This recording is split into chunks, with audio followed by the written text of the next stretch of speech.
જામનગરમાં મહાનગરપાલિકા કમિશનર દ્વારા માહિતી આપવામાં આવી છે। હાલ ભારે વરસાદ છે, તબાહી સર્જાઈ છે, ત્યારે કમિશનરે માહિતી આપી છે। શહેરની 4 થી 5 ઇંચ જેટલો વરસાદ નોંધાયો છે। કુલ 1500 થી પણ વધુ લોકોનું સ્થળાંતર કરાયું છે અને રણજીત સાગર ડેમ 5 ફૂટ સપાટી પર ઓવરફ્લો થયો છે।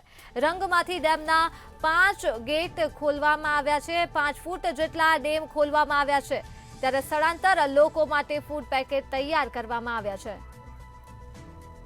શહેરમાં કુદરતી આફતના હિસાબે જે રેડ એલર્ટ જાહેર કરવામાં આવેલ હતું, તેના ભાગરૂપે ગઈકાલે જ તંત્ર દ્વારા દરેક જે લો લાઇન વિસ્તારમાં રહેતા નાગરિકો છે તેમને ખાસ કરીને વાન દ્વારા સૂચના આપવામાં આવેલ હતી કે આ જે હેવી વરસાદના હિસાબે ગઈકાલે રણજીતસાગર ડેમ છે એ 3 થી 4 ઇંચથી ઓવરફ્લો થઈ રહ્યો હતો, ત્યારે જ તંત્ર દ્વારા સૂચના આપી અને એના અગમચેતી પગલા રૂપે જે લોકોને ત્યાંથી સ્થળાંતર કરવામાં આવેલ છે। ગઈકાલના 1500 લોકોને જામનગર શહેરની ધાર્મિક સંસ્થામાં, સરકારી શાળાઓમાં ખસેડવામાં આવેલ છે, તેમજ અત્યારે હાલમાં રણજીતસાગર ડેમ છે એ 5 ફૂટ 1 ઇંચથી ઓવરફ્લો થઈ રહ્યો છે।